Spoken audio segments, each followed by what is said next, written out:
Ayan. Hawak ni attorney, ay, ipapiyaan mo ba attorney? Ang hawak ni attorney ang published notice to the public na later on ay i-explain niya what is it all about. Ito rin po sa site ng tutulong.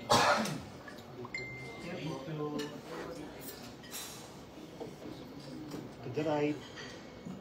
To the right. To the right naman po is for the cameras here. Quarter turn. Beauty queens. Kagitnaan naman po. Center naman. Center daw, center. This. Alright. So guys, let's start our MediaCon. Let's take a seat. And this MediaCon, the purpose of this MediaCon is to announce a possible legal action against a popular frontman of Elias JTV band, si Elias. So I'm going to introduce the main personalities in the table.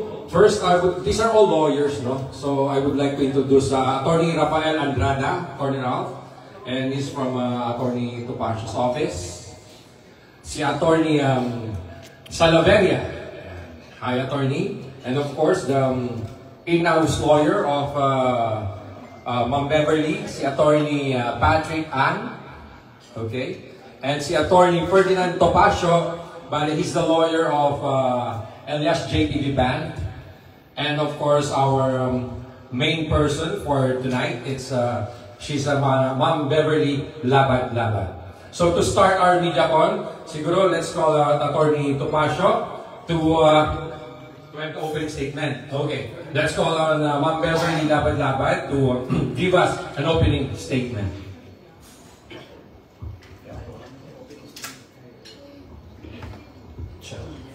Magandang gabi po sa inyong lahat. Ako po ay nagpapasalamat, lalo na po kahit pabigla or biglaan yung pagtatawag namin ng press conference. Andito po kayo sumusuporta sa amin. Maraming salamat po, lalo na po sa kasama ko na sa Attorney Topacio at sa kasama po niya. Lalo na po sa mga kasama po na sa Elias JTV band na si Attorney Ang at saka kasama din po sa sa legal counsel po ng Elias JTV band. So maraming salamat po kahit siguro it's my first time din po. Actually hindi ko talaga ito negosyo yung show business. It's my first time talaga na nag-handle sa nag-manage, which is si Elias po.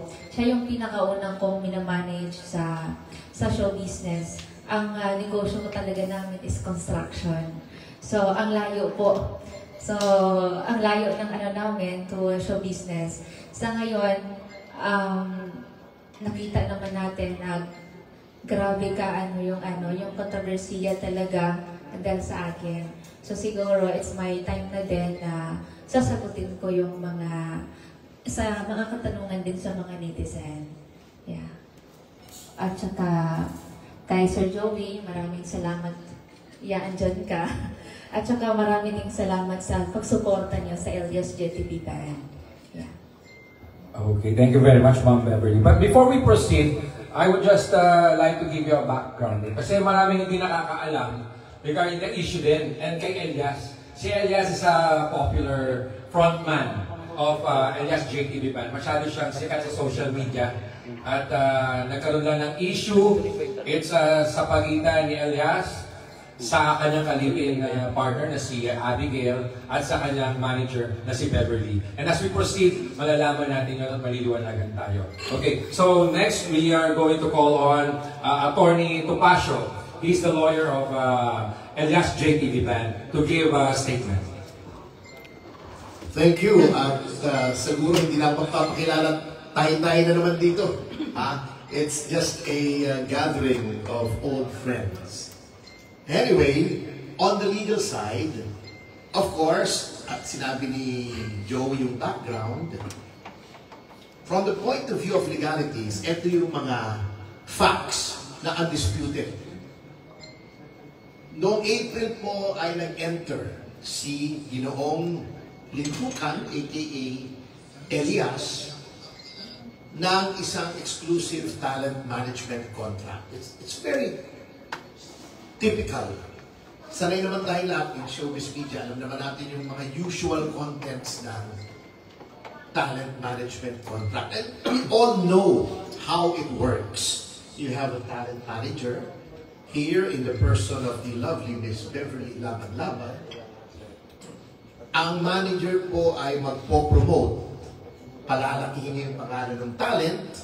She invests time, not only money, but time, effort, her connections, her goodwill, her good name. Kasi kilala po si Miss Beverly bilang isang reputable na negosyante sa kanilang lugar. She belongs to a family of politicians. So may goodwill po siya. So, alam niyo naman na all of these things, iba yung karakter ng talent management contract. It is a contract coupled with an interest. So, may kontrata sila.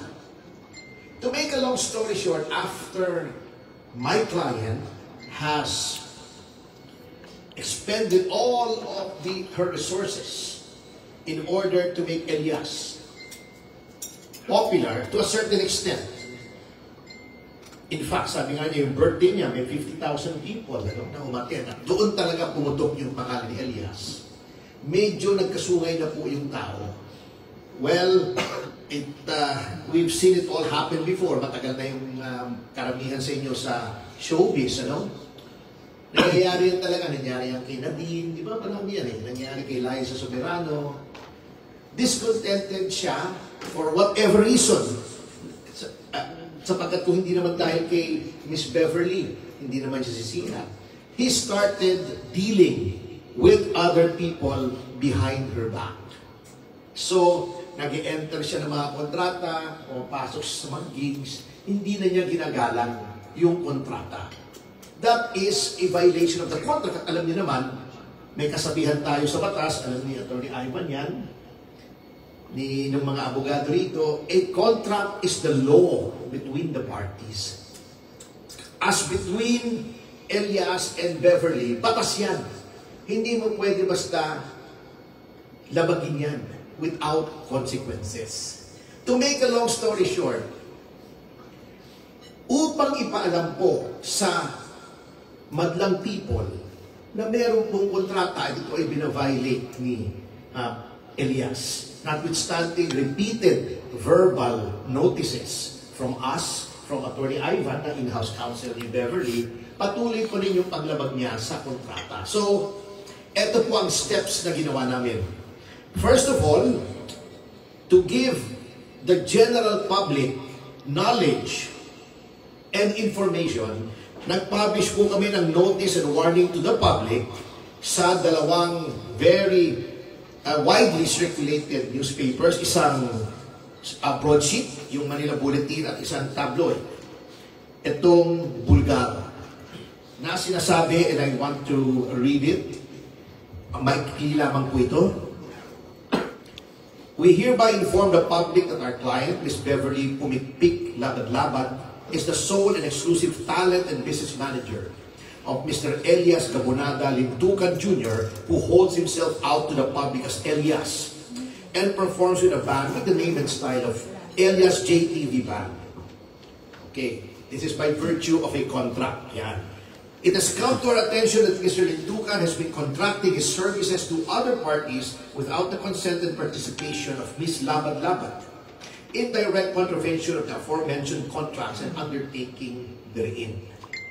Therefore, the public is hereby warned that any and all third party or parties, natural or juridical, who contracts with Mr. Lintukan directly shall be made liable under the law for tortious interference of contracts as defined under the law.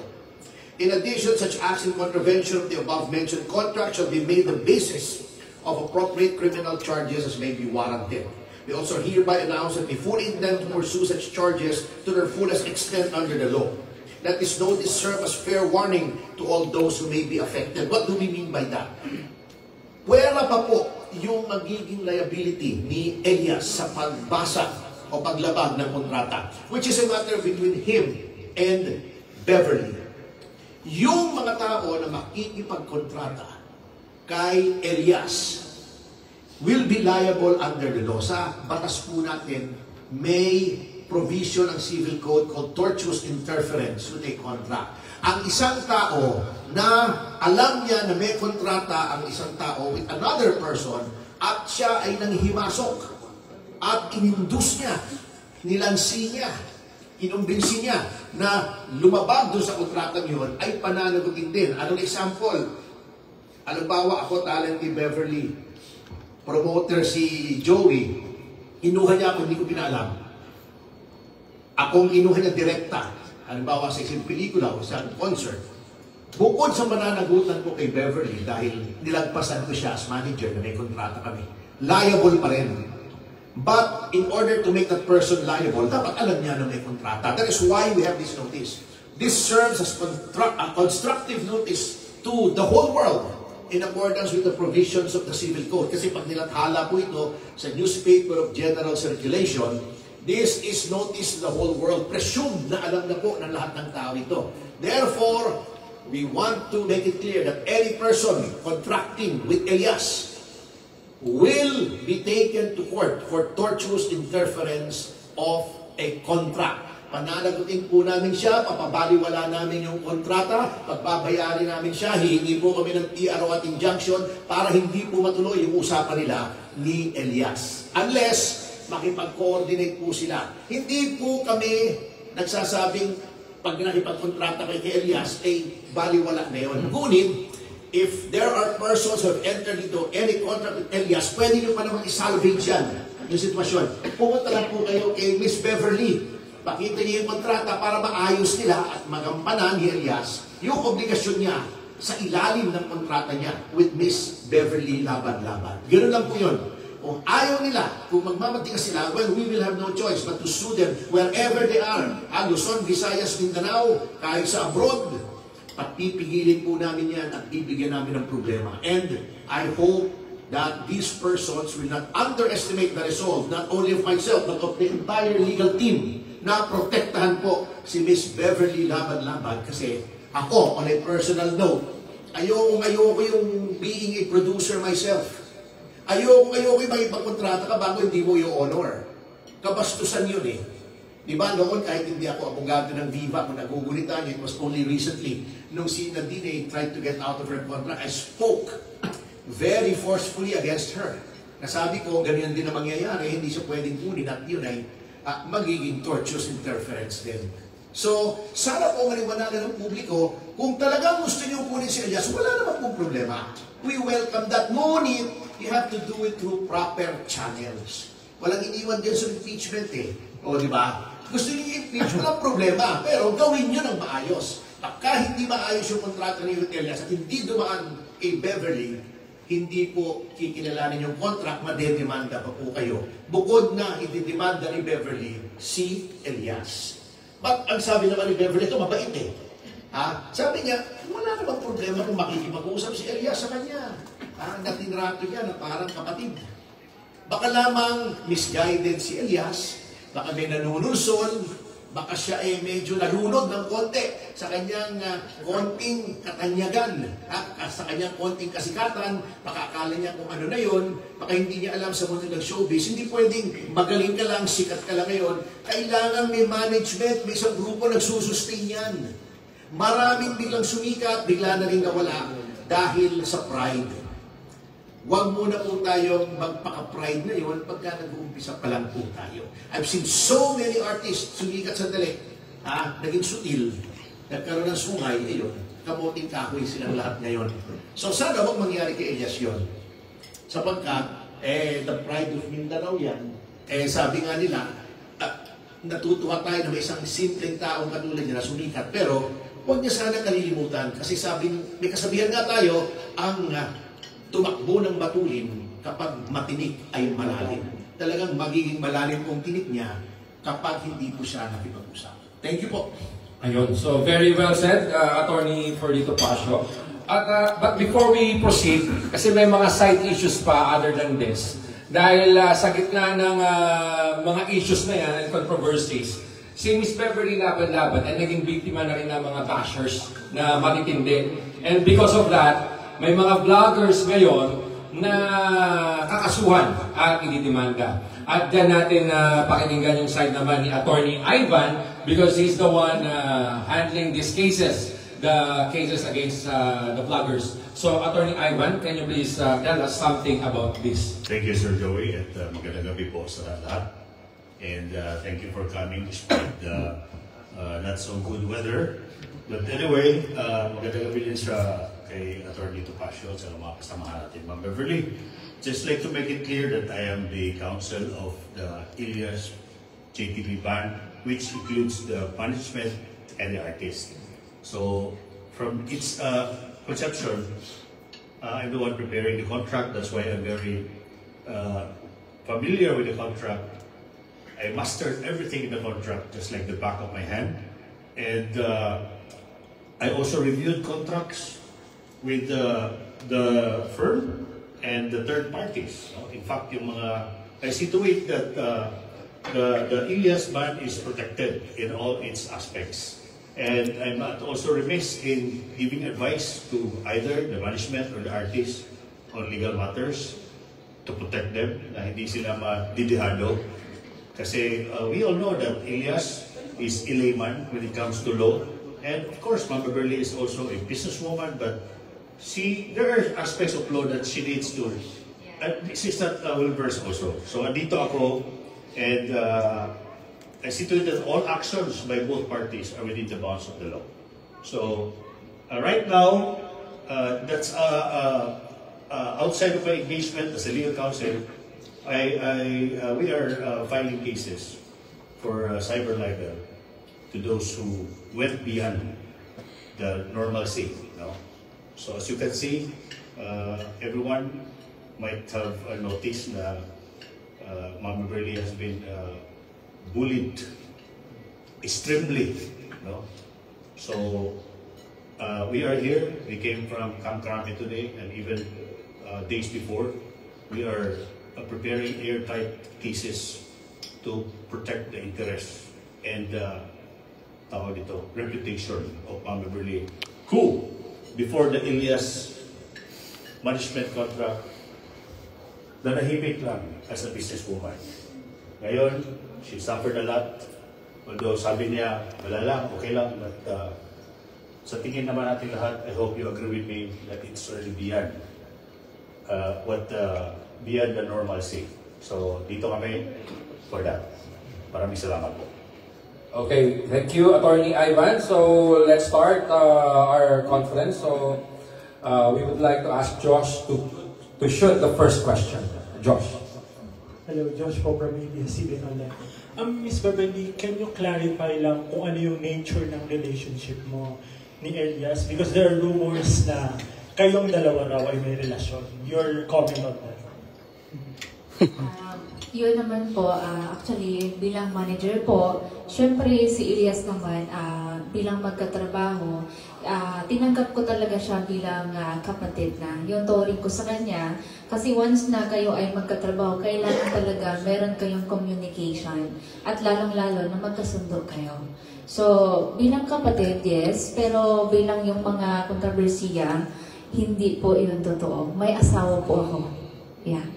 Yung lahat ng mga nag-trending ngayon, hindi po mga agaw sa Miss Beverly. So, yun na po yun. Second question po, pang sinasabi po nila na may alitan po kayo ng asawa na parang ikaw po yung dahilan kaya hindi maging maayos yung manager-talent relationship. Your thoughts on that? Yun naman po, last time talaga, May pa lang, kasi nalaman ko na nag-start na pala nagsiselos. Min-message ko yung partner ni Elias, sabi ko sa kanya na kung baka meron kang time, then we can set them together. Kung ano man yung pag-usapan natin, upuan natin. So yun, nakita kami sa Cebu. Sinabihan ko siya na trabaho lang talaga. May asawa po ako. Pinaliwanag ko po sa kanya. Pero hindi ko inasahan na mas lumala pala. So, yun ang nangyayari. Kahit picture lang, selos pa rin ng selos. So, hindi ko talaga makontrol yun, lalo na sa time, sa schedule namin. Siguro nag-viral ito. Sabi ko naman na huwag pakialaman yung management. Kasi ang nakafocus talaga ako doon sa banda. Not only Ilyas yung hawak ko, buong banda po. So, as a first time, hindi talaga mabilis i-manage. Yun po. And nasa po, kailan mo po siyang huli nakausap? Kailan po yung naging conversation? Yung ka-live-in niya po, si partner ni Ilyas, nakausap ko siya noong July 1st week, bago pumutok yung issue. Pero nung July 28, pumunta siya sa office kasi tinawag ko si Ilyas na kung ano man yung problema natin, pwede natin upuan. So pumunta doon. Gusto ko sana siyang kausapin noon. Kinausap ko yung lawyer niya na andito na siya sa office ko Diyan na sa meeting room. Sabi ko, pwede ba papasukin siya dito sa office room ko? Pwede ko siyang kausapin. Pero ayaw ko makipag-usap. So sana, ang sa akin naman, kung ano mang problema, kailangan talaga upuan natin. Huwag na mas lumala pa. So hindi din natin ma-please, hindi lahat ng tao din ma-please natin na makausap. So, ayun, hindi kami nakausap. Last na po, given these issues, nagkaroon po ba kayo ng trauma sa pagiging manager? And will you consider pa rin na mag-manage pa ng ibang groups? Sa ngayon, pinag-studian ko pa talaga kasi it's my first time, 3 months pa lang. Hindi talaga, sobrang layo talaga sa negosyo namin, yung show business So, alam mo yung sa construction, pag ano yung pinakapangit doon, kailangan straight ka magsalita sa kanya. Pero dito sa show business, kailangan pagstudihan mo paano mo i-deliver yung command mo sa kanila para hindi ma-misinterpret o misunderstanding. So, doon pa lang ako nag-balance. So, siguro, if I have a chance, yes po. Yeah. Thank you. Okay, thank you very much. Next. Okay, next. Wow. Next is Maine. Main. Ayan, meron na. Hello, magandang gabi po. Ang question ko po ay kay Attorney Ivan po muna. Regarding po doon sa sinabi niyo po kanina na mga vloggers ay kakasuhan niyo po ng cyber libel. Ayan, paano po yung #1 basher ni Beverly, ni Ma'am Beverly, na si Eloy Burgis, may chance po ba makasuhan siya ay nasa ibang bansa po siya naka-base? Actually, pwede ko nang sabihin ngayon kasi tinanong mo her case is under investigation.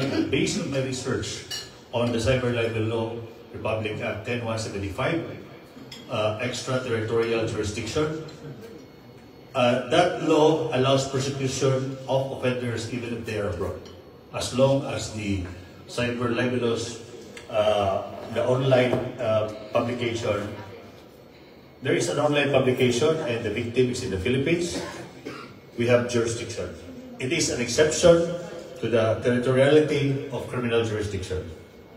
Okay, salamat po, Attorney. Ito naman po, maingay po ngayon sa social media na tinanggihan niyo daw po, Attorney Topacio, ang kaso ni Miss Beverly. Ano po masasabi niyo dito? Ngayon nagkatuluyan po kayo. Sino bang katabi ko? Kaya nga. By the way, madagdag ko lang doon sa sinabi ni Boss Ivan, kapag siya ay nakasuhan, anong pangalan noon? Eloy Burgis. Si Eloy Burgis. The cyber libel definitely carries a penalty of more than 1 year. That is covered by the extradition treaty. Nasa Amerika ba yun? Dubai. Sa Dubai. Tingin ko may extra, may ano tayo, di ba? May treaty rin tayo. Or pwede natin pa-Interpol. Kasi, kung may extraterritorial jurisdiction ng Pilipinas, kung may warrant yan, pwede mong ipa-red notice yan. Rest assured na pag nakakuha ng warrant, si Attorney Ivan, magtutulungan po kami sa legal na gawin ang lahat ng paraan para siya ay mabalik dito. Hindi namin kikidnapin katulad ni President Duterte, pero dadaan tayo sa legal channels. And since we have diplomatic relations with Dubai, alam niyo yung treaty, extradition treaty, mas madali lang kung extradition treaty. But even in the absence of an extradition treaty, pwede ka mag-request.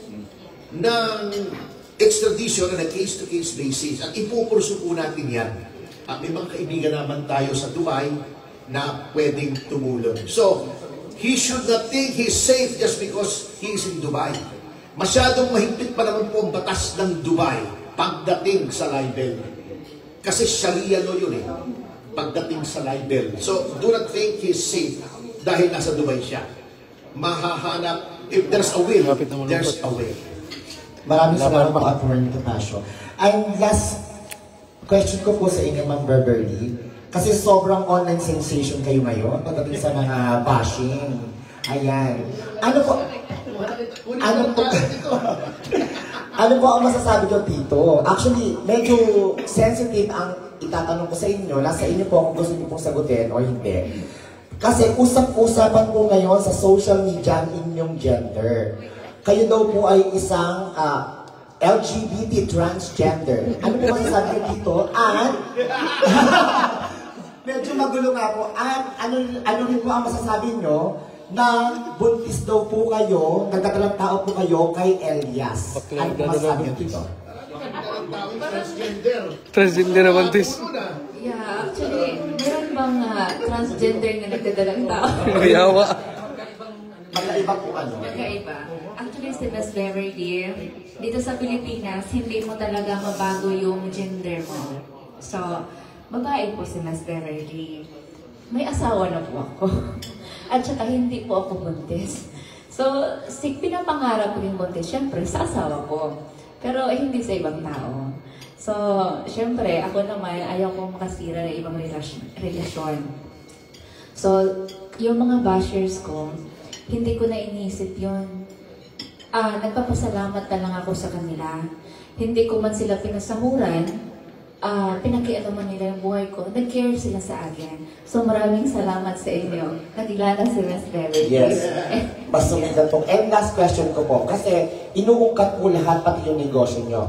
Na-research ko po na yung negosyo nyo po sa Balintawak, yung kumpanya nyo, ay matagal na po yun, wala pa po sa Elias. So, sabi po, kemi-kemi lang daw po, or word na joke-joke lang, yung negosyo nyo doon sa Balintawak. Ano po bang negosyo ito? Para maniwalagan po yung mga bashers nyo. Yun na po yung Noble Home Construction Corporation. Yun na po yung negosyo natin.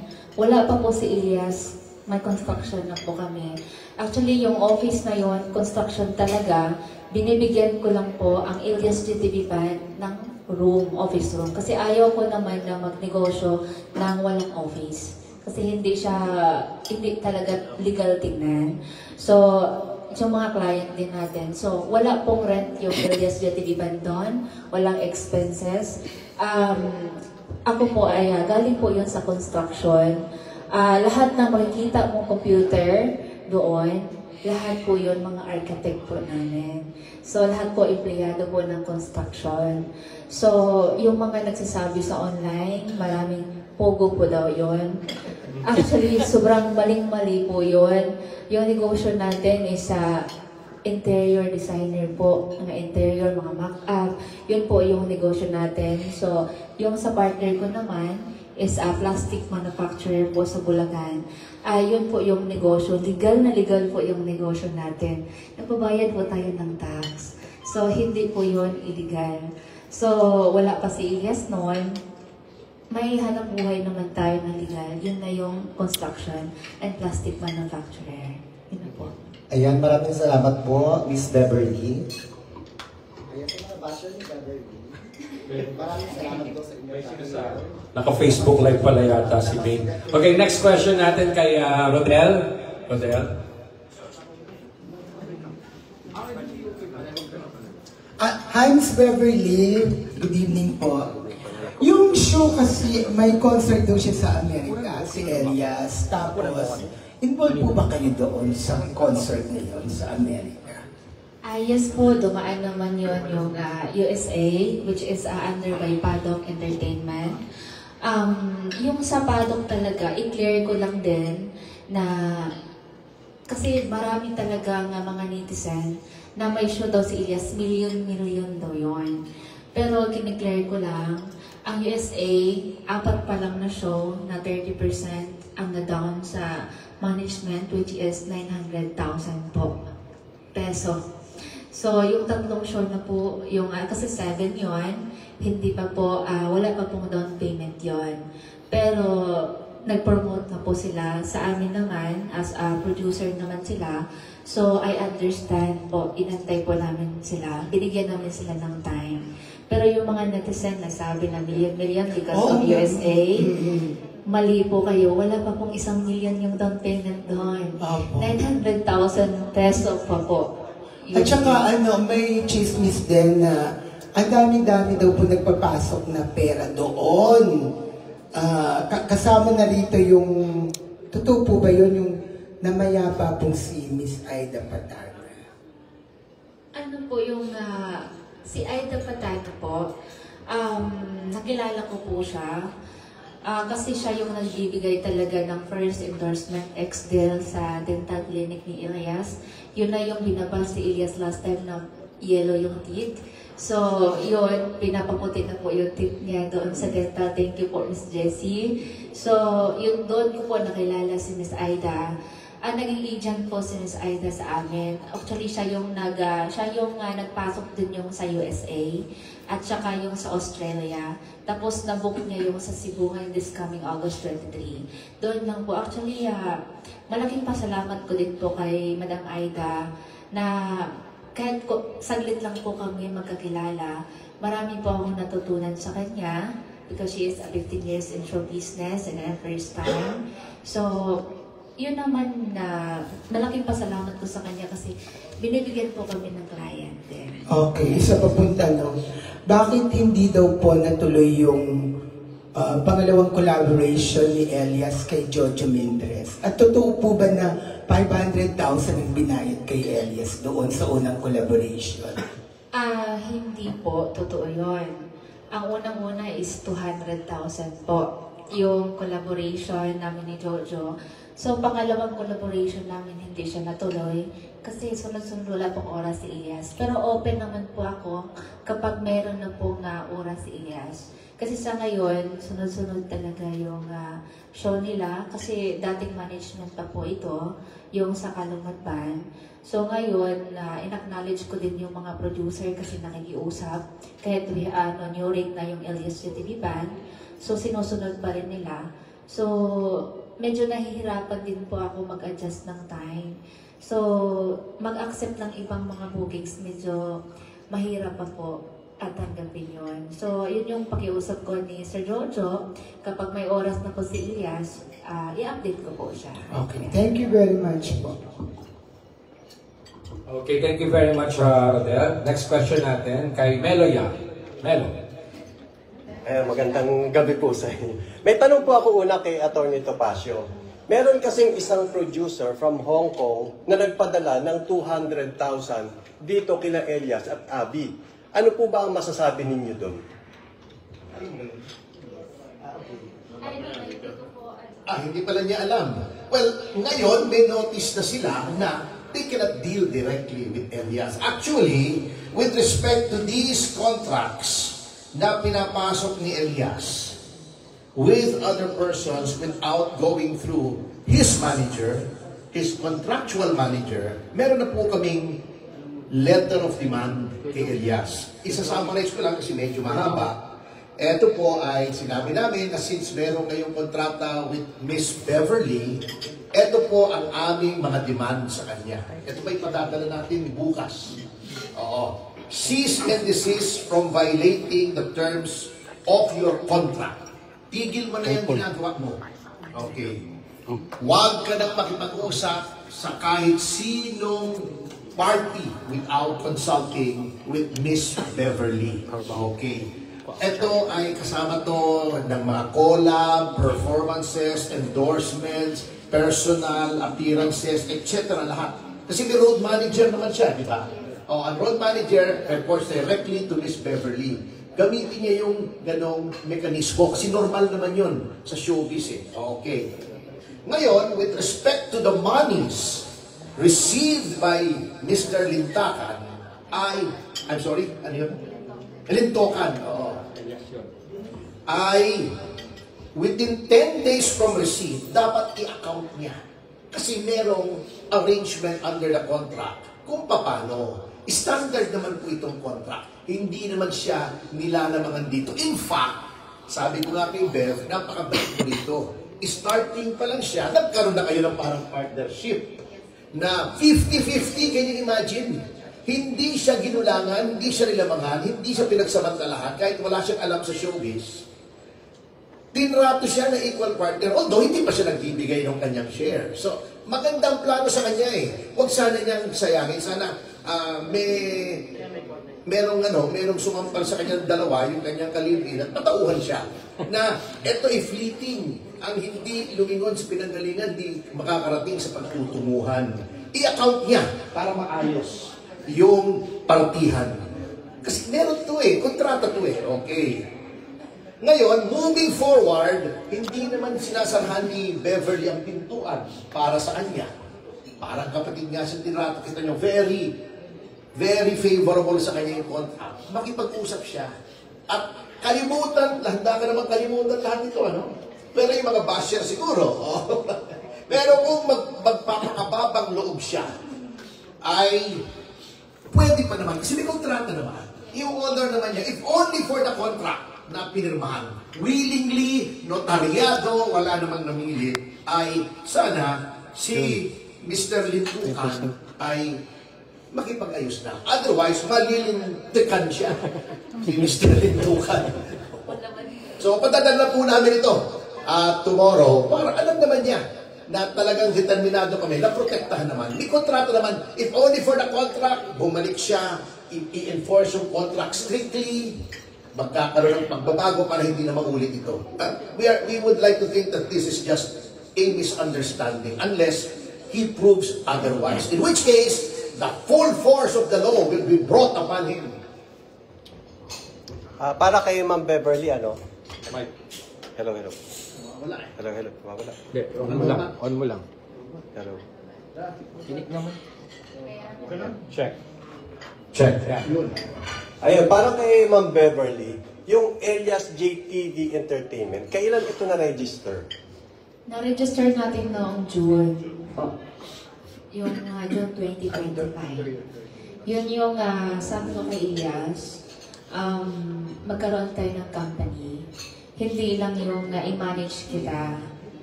Yeah. So, ito naman, may contract tayo ng partnership na sa Elias JTV Band Entertainment Production Corporation. So, yun po yung 50-50 kami ni Elias. So, iba pa yung kontrata mo sa kanya as a manager? Yes po. Actually, dalawa yung kontrata natin. Okay. Meron din tayong kontrata na as a manager ni Elias. Ito yung nagsimula noong April 2. So, ito yung as a manager, business manager ni Elias. Iba din yung kontrata na business partner. Yeah. Kasi pinalalabas nila na inagawan mo raw ng negosyo itong si Elias. Pero dito pala, lumalabas, inilagay mo sa tama yung negosyo ni Elias. Yes. Kasi kailangan talaga kung magnegosyo tayo, may legality talaga. So, yun yung natutunan ko. So, i-explain ni Attorney Ang. Kung ano ito in relation to the contract. Yes, actually, this partnership agreement does not supersede. So does not render inoperative itong ating management contract. Because the management contract comes ahead, no? But there is a provision. We can share it to you later. You can take a picture of this. In anticipation of a possible partnership or a corporation, nakalagay na dito na in the event that the artist will form a partnership or a corporation, the said corporation shall offer or enter into a management contract with the manager. So, may ano na, when I prepared this, I already anticipated that sooner or later, may lalabas sa ganito.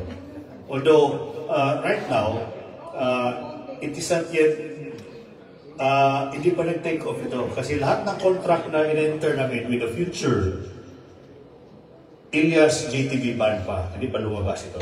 Kaya nga, because of the fact that one of the parties did not contribute, magiging ano to, may plano si Atty. Topacio for that. So, swerte pala ni ano. Huwag ka siya sana sayangin. Hello. Ang swerte pala ni Elias, nagkaroon siya ng instant business kagad.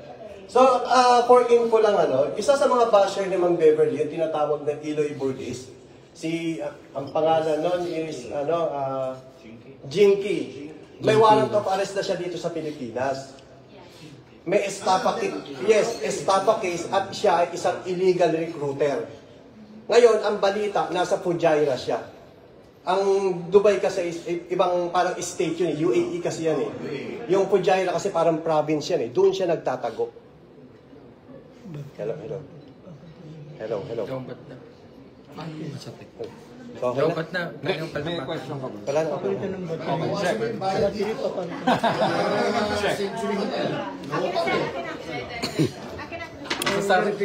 Nawawala yung momentum eh. Okay, so thank you very much, Melo. Siguro ano lang yun, take note of that yung sinabi niya regarding kay Eloy Bugris na sumisikat na rin.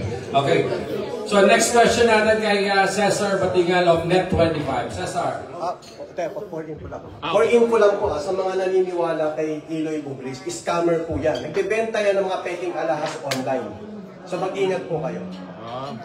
Bili yata si Joe. Hindi, mukhang may nakaraan sila ni Eloy Bugris. Alam niya. Okay. Mukhang may ano kayo. Galing ka kay Eloy Bugris. Okay. So, Cesar Batigal from Net25. Hello po, Ma'am Beverly. Miss Beverly, how's your relationship right now with Elias? May communication pa po ba kayo? Nakikita pa po ba kayo? Paano po yung treatment na nangyayari kapag may mga ganyan po na pangyayari na nakikita po kayo? At meron po daw mga shows siya na ongoing, na under pa rin po ng management na close nyo, na hindi niya kinikilala yung mga pinapadala yung handler and road managers.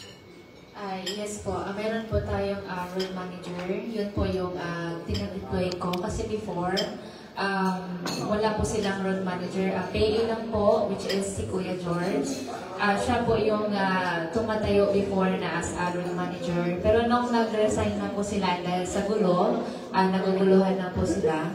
So ngayon, nag-hire ako ng bagong road manager, pero hindi nila kinikilala yun. Hinaharangan nila sa producer. Nag-direct transact po sila doon sa organizer. So, yung 70%, kasi 30% down payment po dito sa management, 70% is yun po yung yun po yung i-collect na cash pagdating ng artist doon. Kaya actually hindi sila authorized talaga na mga koleksyon. Dapat sa road manager po yun. Pero hindi natin sila mapipigilan kasi meron nangyayari na pinablockmail nila na ayaw nila mag-perform kapag hindi ibigay yung cash sa kanila. So, 2 weeks po sa kanila, sila po yung nag-collection. So, hindi pa po nila na turn over sa management. So, ngayon, weekly kasi yung binibigay yung hatian namin doon sa, sa mga banda player, sa mga banda. So, this week po, hindi ko pa po sila binigyan ng yung sa 1 week na share kasi yung cash po nandun po sa kanila, yung which is yung 70%. So ngayon, actually kanina nag-raise yung band player na dito nahingi sa akin ng yung share nila. Sabi ko naman sa kanila, you have a 1.9 million na cash. Yun po, bakit hindi pa kayo nagsasahod? So, hindi kasi nila kinikilala yung management. Kasi meron na silang boss. I don't know sino. So, sabi ko naman na kanina din marami ding fans na mga netizen na nagutom daw sila. So, sabi ko, meron kayong 1.9, bakit hindi kayo makapagbili ng pagkain? So, ayaw din naman kayo makinig sa akin. So, ano pa yung bili ng management kung ayaw niyong sundin? So, ang sa akin naman, gusto ko is maayos yung accounting. Yung merong nagsasabi din, kung hindi niya natanong, marami din nagsasabi na 29 million, hindi po yun totoo. 3 months pa lang po in Mindanao, April to June, yung rate po ni Elias is 200,000. Dati po siyang 60,000 to 130,000 ng old management. So sa Mindanao, April to June is 200,000. So ngayon, ang Visayas naman is 380,000. So more on Luzon, Visayas, meron tayong tinanggap sa Luzon before, sa Camsor, is 800,000. So paano po mangyayari ang 29 million within 3 months? No, hindi po mangyayari yun. Lahat po ng expenses ngayon is kailangan, wala pong free doon eh. Kung magkaroon tayo ng negosyo, lahat, bawat hakbang natin is kailangan pera talaga. So ngayon, ang bawat member po ng banda, meron pong 10,000 per gig. Yun. So ibig sabihin, 8 po yung yung band player, pang siyang po si Elias. 80,000 na po yun per gig. So, may mga pay pa, security, syempre may diesel, driver, and everything. Syempre, aabot yun ng 130 to 150 or 100 range lang natin, 120,000. So, depende sa sitwasyon yon kung gaano kalayo yung gig niya. So, yun po yung nangyayari. So, maraming netizen, saan na daw yung 29 million? Eh, sabi ko naman, saan kayo nakakuha ng resibo ng 29 million? So, yun yung mali. So, hindi talaga umabot yun. Kasi nasabi naman lang, million yung USA, yung sa abroad. Hindi po. Canada, 400,000 pa po ang na-down payment sa management. Hindi pa po buong 30% ng down payment sa amin. Yeah. Ma'am, clearly lang po, no? Idagdag ko lang, sorry to interrupt. Idagdag ko lang na kung si Elias ay kumukuha ng pera in violation of the contract, then since itong kontrata ay may appointment kay Miss Beverly as the sole exclusive attorney in fact for the negotiations, kung kumukuha siya ng pera sa ibang tao, that is under false pretenses, that is a criminal act of swindling or estafa na maaari siyang maging liable. So, ingat-ingat sana, paring Elias. At hindi lang ganyan-ganyan yan. It's not as simple as that. So, huwag tayong makinig sa legal advice. Baka yung advisor mo ay parang legal luminary ni Tito Soto. Mapapahama ka dyan. Clearly lang po, ma'am, na ang grupo niya, yung tumatanggap ng cash payment na kulang pa from the para sa kabuuan po ng payment dun sa performance at dun sa booking.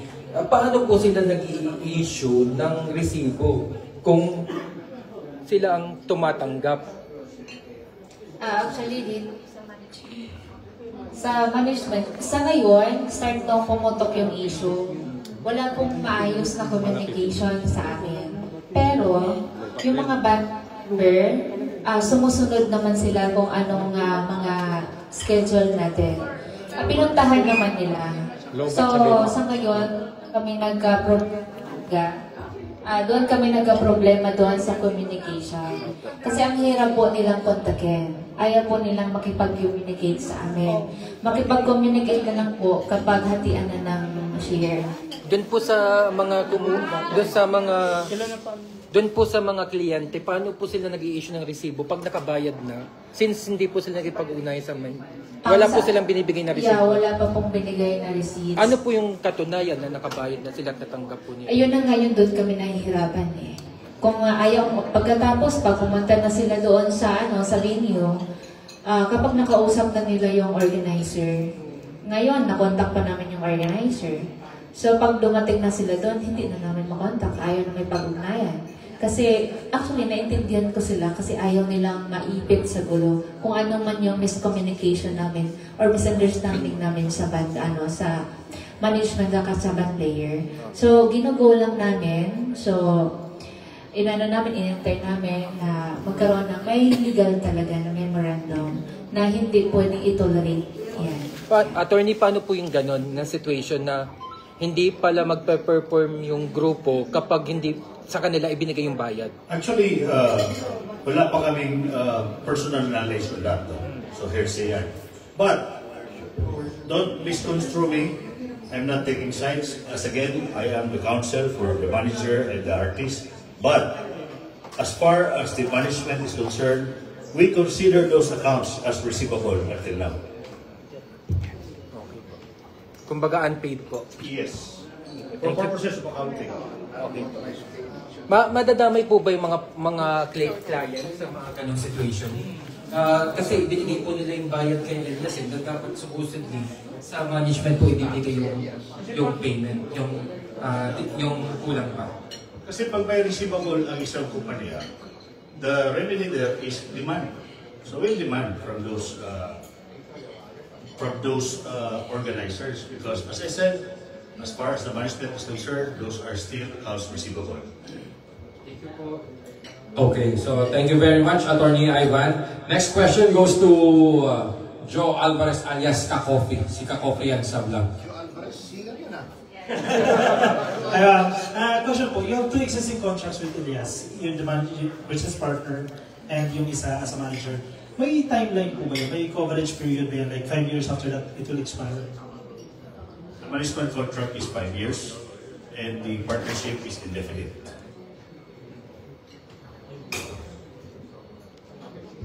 Hello, magandang gabi po. Ako po si Vince World po. Okay.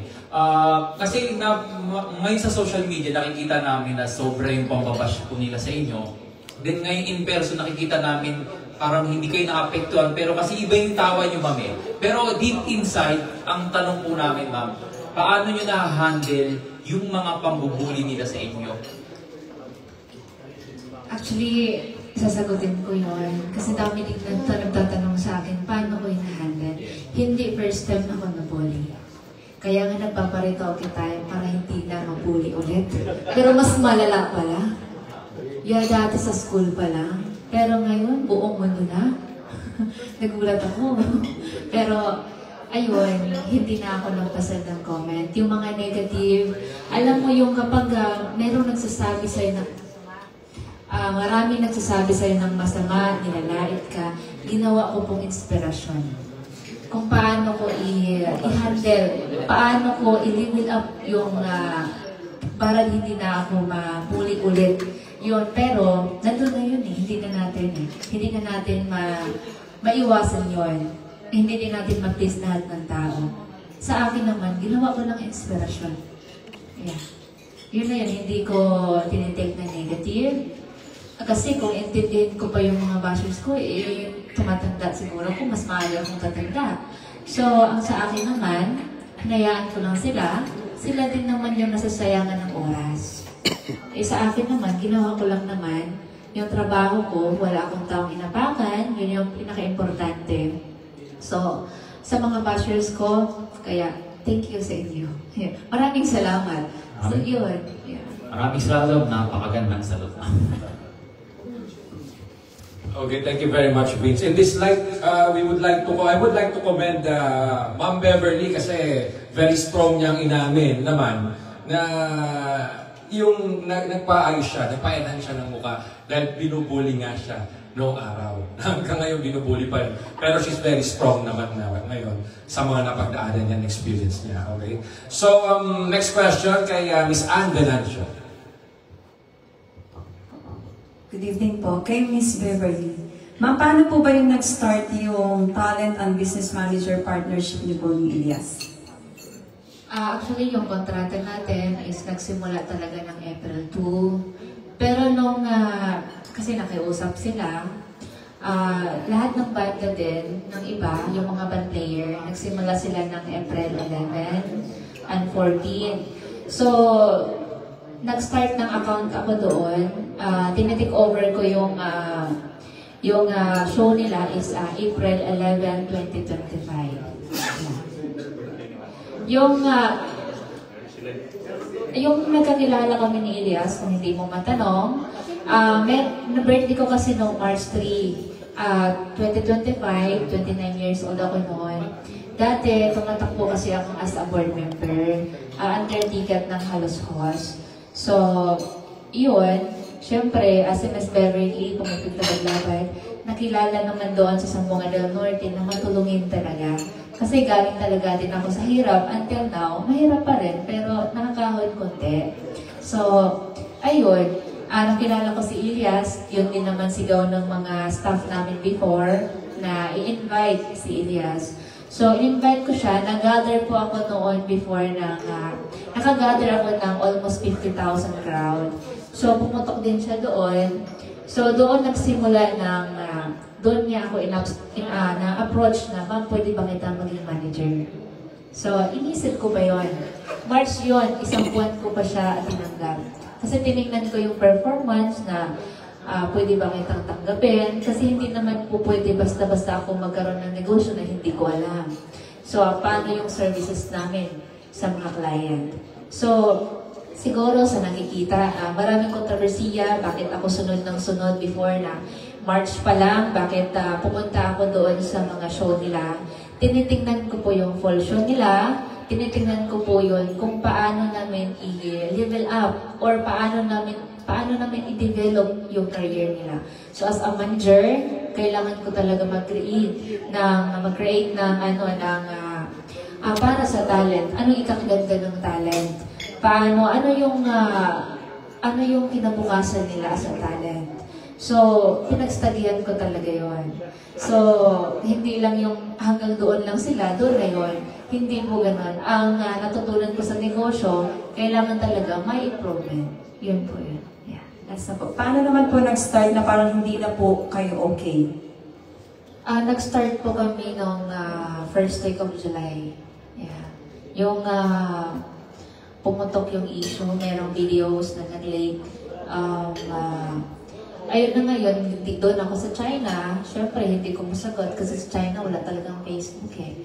Kailangan makikonek ka pa ng hotspot para magkaroon ka ng Facebook. So, bumalik ako ng July 7. Doon ko na sinagot dito sa Yun na yung nasabi ko, hanggat ka-live-in partner ka pa lang, kailangan huwag ka masyadong magselos ng magselos.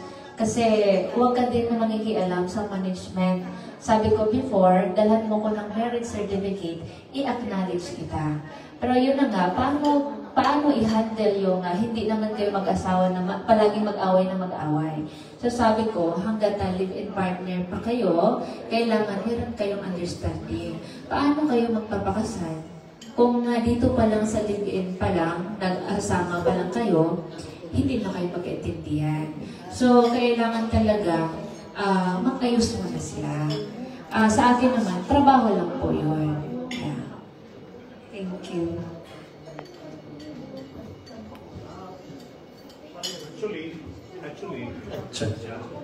Actually, as the go-between sa management and the artist, I endeavored to settle them. July 7, pinadala ko ni Ma'am. I talked with the band. And the last words from them, they said that mabuti naman at nalinawan kami, so okay na. Then July 28, we had a meeting again, but only Elias came. So we tried to talk it out, although despite the presence of a lawyer that he brought. Although sabi ko, meron ka namang lawyer. Ito, ako. So anyway, right naman yun. Nagdala siya. So we were settled also, but we're just surprised that in the evening, he had a meeting with another lawyer. So ito na. Wala namang problema yan. But ako naman from our part, I hope we all agree, Ma'am Beverly, that I always want to endeavor that this will end into a peaceful resolution. Okay, thank you very much, Attorney Ivan. Now, next question, si Trixie. Hi, I'm Trixie Daos from Kicodora Media and Manila Expose. So my question is for Bev. So Bev, nabanggit mo nga you have political ties. Diba, you come from somewhat political clan and may construction business kayo. So, hindi ba na-apektuhan yung relatives mo or napagsasabihan ka din kasi nga baka concerned sila kasi diba this has gone nationwide lalo na sa Kabisayaan. I know this is very viral ayun na baka nakaka-epekto din sa family na din sila ng bashers na damay. Actually, ang family ko talaga naapektuhan talaga sila. So lalo na nasa politika. So nag-reach out talaga sa akin na ayusin mo ito. Kasi dati hindi naman magulo yung buhay mo. So ngayon, bakit yung pumasok ka sa show business, bakit nagkagulo? So sabi nila, huwag mong ipahiya lang yung pamilya natin. Wala naman tayong inapangan. So ngayon, kaya andito ako ngayon to clear up Kung ano yung mga allegation, sasagutin ko po yun. Kung kailangan nyo ng receipt, we have a receipt po. May resibo po tayo na ito'y patunay na tayo ay nagsasabi ng totoo. So, sa family ko po, pasensya na po kayo, nadawit pa po kayo. Actually, lahat talaga sila, pero believe ako sa pamilya ko. Andyan sila sumusuporta sa kanila, sa akin. Andyan sila, pinakinggan nila ako. Sabi ko, huwag kayong nakikialam sa problema ko, bigyan niyo ako ng oras para ayusin ko ito. So, ayun, salamat sa inyo, nakinig kayo sa pamilya ko. Hinayaan niyo akong harapin yung problema ko. Hindi sila nakialam talaga. So, ayun, sa mga bashers ko, yung pamilya ko talaga, na-drag na talaga dito sa mga issue na to. So, ayun na nga, instead na ako ay malungkot, ako pa yung nag-encourage sa family ko. Sabi ko, struggle lang to.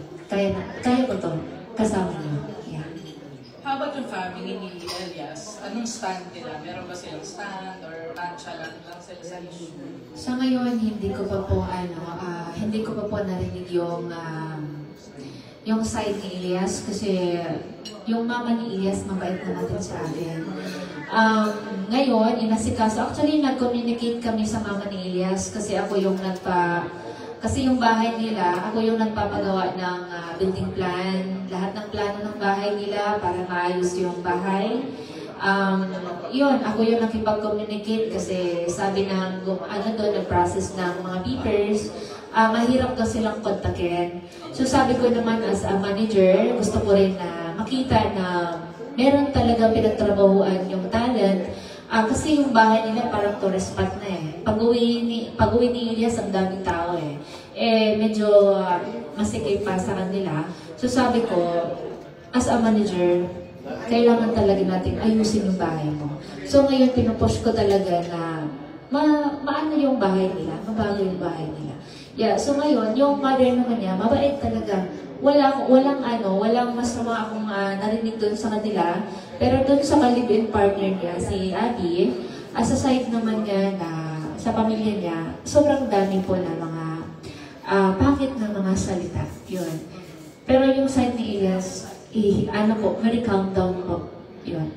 So last question na lang. Ano yung learnings mo dito sa mga nangyari ngayon? Like, did this traumatize you na ayaw mo na mag-manage ulit or welcome ka pa rin in any case na may sumulpot din, na gaya ni Elias, na very marketable?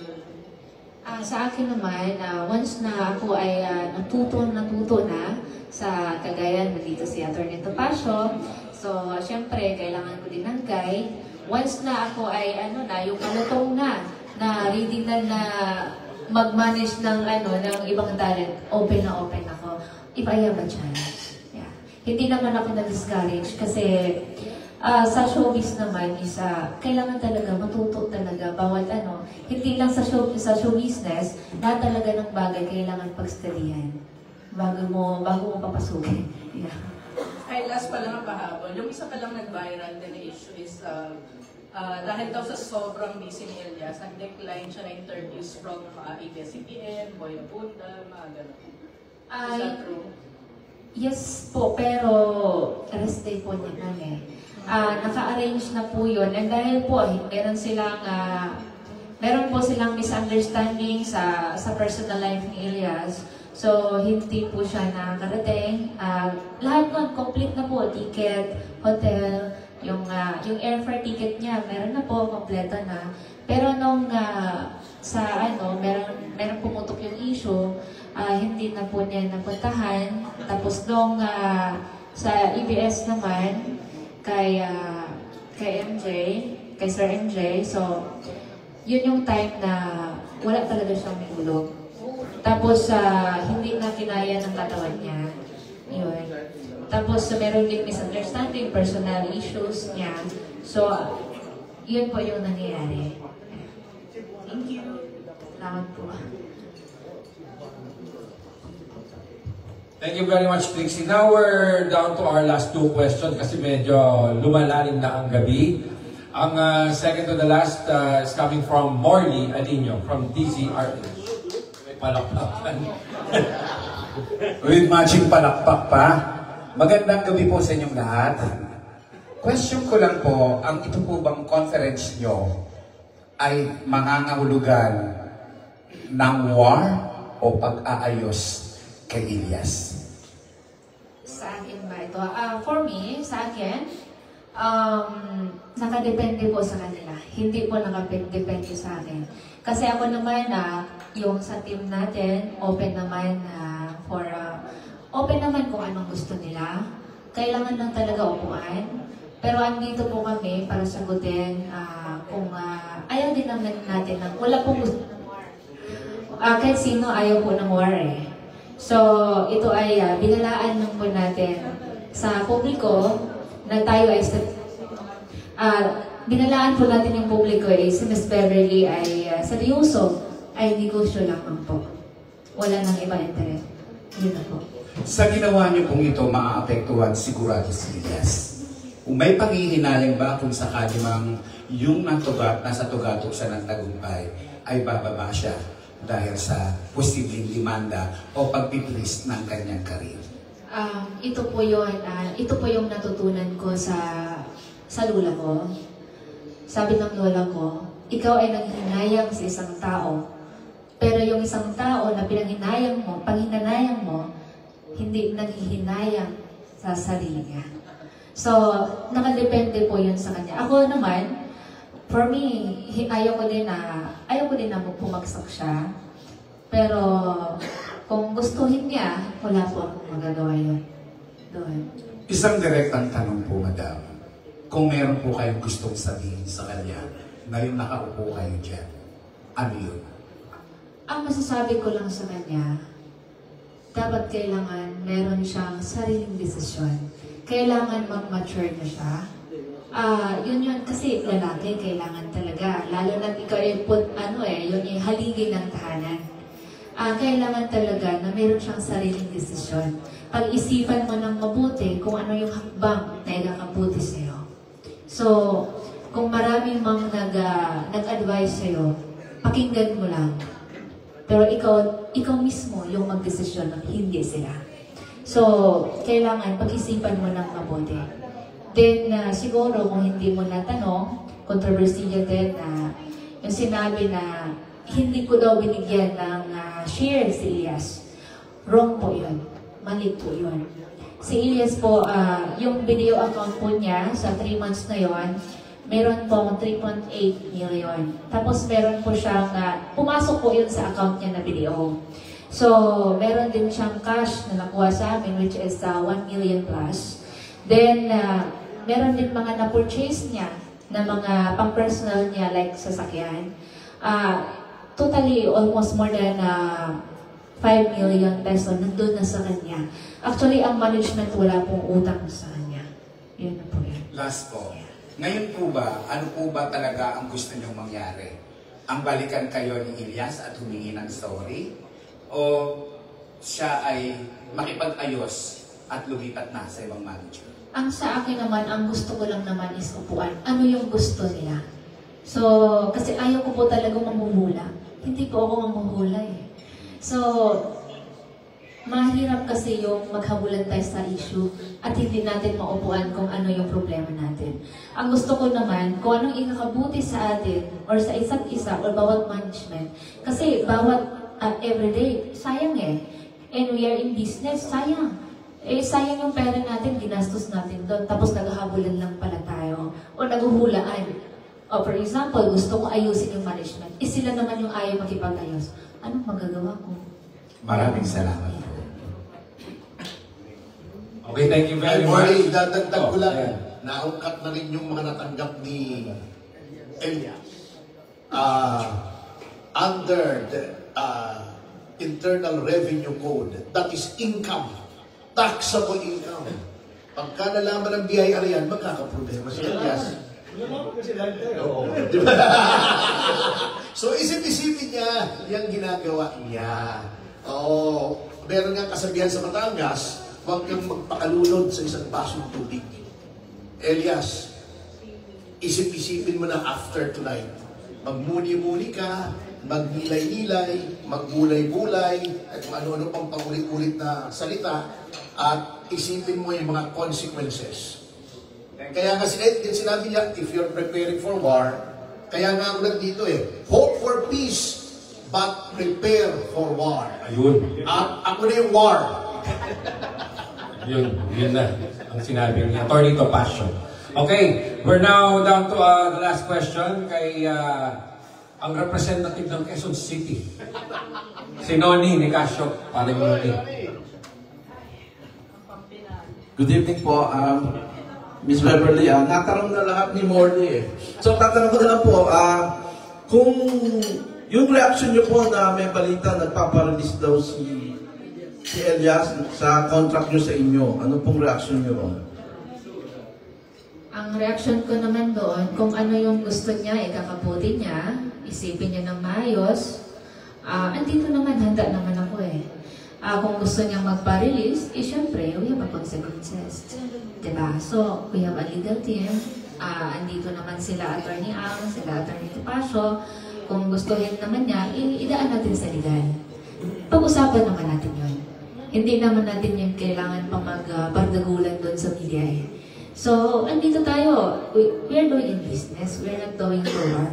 So, kailangan talaga, negosyo is negosyo Yun. So, kung mag-offer po silang parang iba-buy back yung kontrata, open po kayo dito? Depende din po sa offer niya Yeah.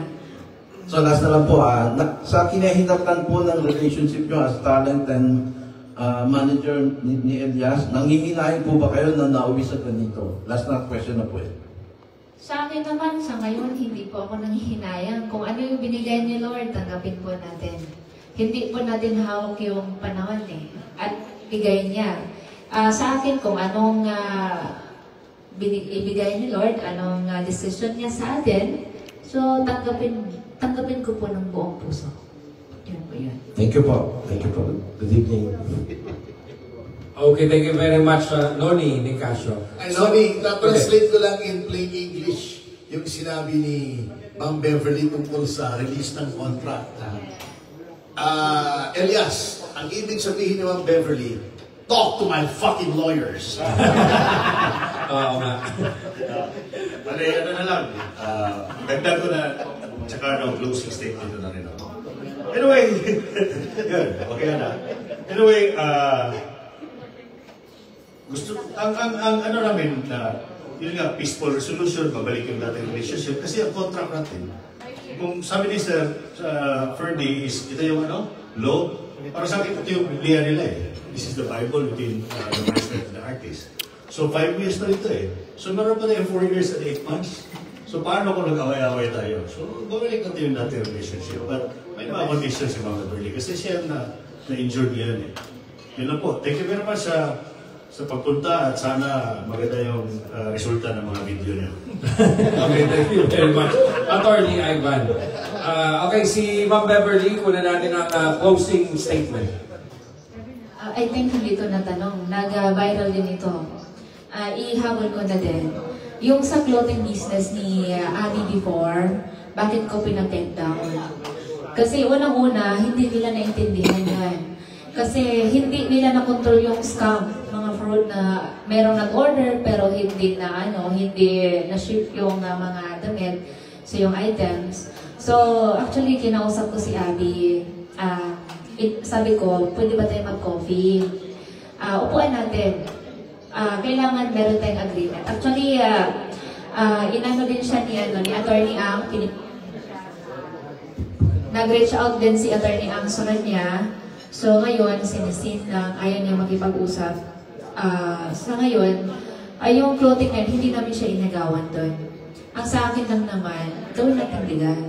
Kasi yung Elias JTV, yun yung brand ni Elias Under siya ng management. So kailangan, kung anong mangyayari doon, kailangan gawin natin na meron tayong agreement talaga. So, kahit, alam mo, ang gusto ko lang, kahit walang bayad yun, kahit free, anything, ayaw namin makikialam nun. Kahit magkano yung kikitain nila, kasi gusto ko tulong So, ang gusto ko lang, meron tayong agreement na legal.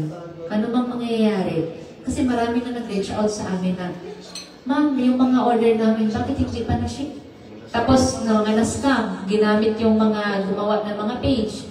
Ang dami talagang mga nangyayari na pang-scam gamit yung Ohahay clothing. So, ngayon, binaliwala nila, take down ko. So, inantay ko sila na mag-reach out sa management para ibalik natin yun. Yun na po yung gusto ko. So, for closing na din, syempre ulit-ulitin ko, maraming salamat sa pagpunta nyo. Lalo na sa magagaling nating syempre, kilalang-kilala si Atty. Topacio. Syempre, idol ko talaga. Request ko talaga ni Joey na, gusto ko si Atty. Topacio. Tapos, kasama nila Atty. Ang. Pero, as a lawyer, Atty. Ang, huwag mo i-misunderstand. Tapos, ayun, andito, maraming salamat, Atty. Siyempre, kasama ngayong partner. Thank you, Atty. Siyempre, nandito, galing Mindanao dito, si Atty. Silang dalawa. Pinalipad ko talaga dito dahil sa isyong to. So, sa inyo din, nagabala kayo ng oras na pakinggan yung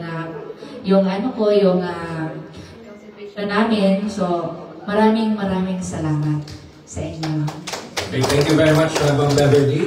And yung last na magbibigay sa atin ng closing statement, si Atty. Topacio. Na baka magbibigay ka pa ng Elias dance move mamaya?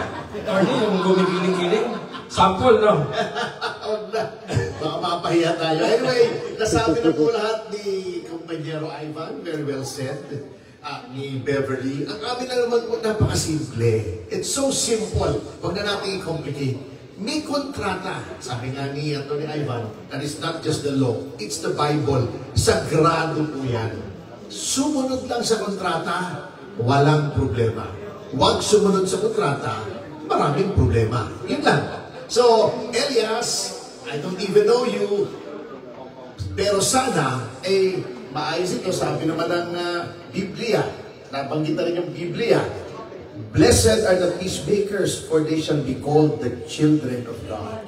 So sana, bumalik siya, sundin lang yung kontrata, wala naman yung problema. Ngunit, pag hindi sumunod, ayun ang pag-uumpisa ng katakot-takot ng problema. And I assure him, he will have a lot of problems. Gusto namin umusad yung karir niya, but it will be, magiging frozen delight ka, maniwala ka, pagka hindi ka sumunod sa kontrata. I will make sure of it. I will make it my mission in life na ma-frozen yung career mo. Because that is how I am. That is how dedicated I am to my clients.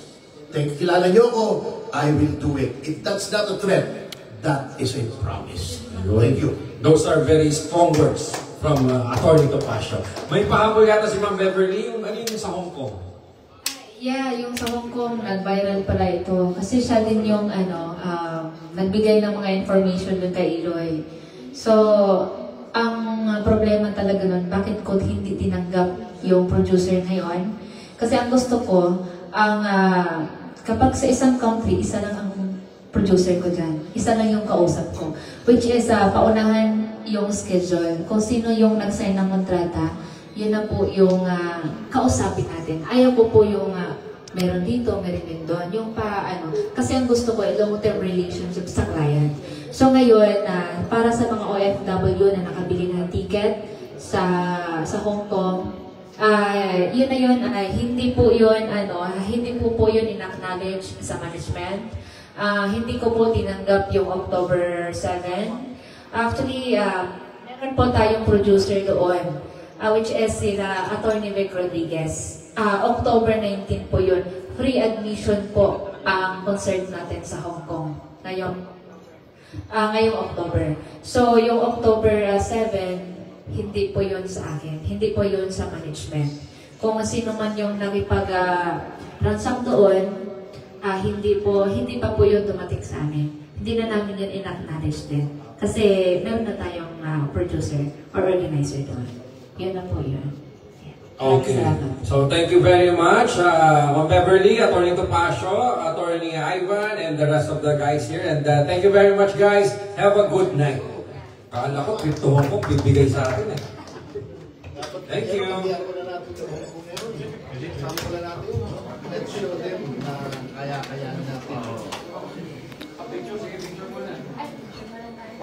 Cut and representative yung Hong Kong producer ng October 7. Sino ang tao nila? Parang kumayag ang kausap doon. Sino mag-usap doon?